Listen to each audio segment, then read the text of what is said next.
Совет чорыннан соң яшәгән кешеләр без материалистик фикерләү белән фикерлибез.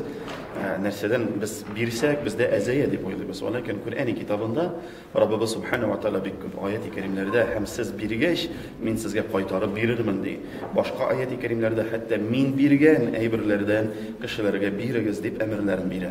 Шуңа күрә без аны биргәч, Аллаһ Тааля безгә күбәйтеп, әлбәттә, савабы ягыннан, бәлки башка заказ, башка әйберләр якларыннан Аллаһ Субханаһу ва Тааля безгә күбәйтеп бирәм дип вәгъдәләр итә. Әмма закат фондының эшчәнлеге ничек менә бәяләнә? Аллаһ Тааля разый булсын, хәзер закат фондыбызда яңа җитәкчеләр, кайсылар яңа дәртләнеп, шушы закатны халкыбызга күбрәк итеп аңлатырга, чөнки халкыбыз закатны әле аңлап бетерә алмый.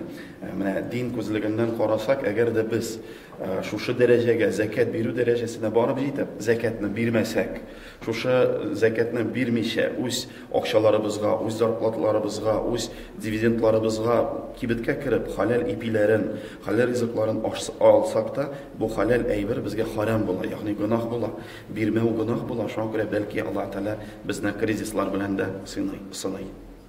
Говорю.